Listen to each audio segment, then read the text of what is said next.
ॲम्ब्युलन्सला जायला जागा करा, फक्त ॲम्ब्युलन्सला जायला जागा करा। त्याच्यानंतर गोरक्षक जमले, हिंदू समाज जमला, पोलीस स्टेशनमध्ये तक्रार घेऊन गेला। पोलिसांनी आम्हाला सगळ्यांना आश्वासन दिलं की 48 तासामध्ये आरोपीला शोधू, त्याच्यावरती कडक कारवाई करू। 48 तासही पूर्ण झाले आणि आज जेव्हा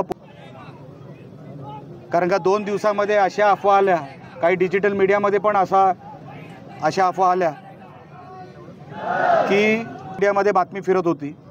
तर आम्ही पोलिसांना विचारलं, जो कोण तुम्ही पकडलाय तो कुत्रा पकडलाय की माणूस पकडलाय तो अगोदर स्पष्ट करा।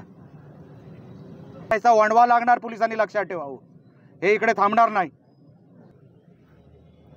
त्याला पकडला गेला, 3 वेळा पकडला।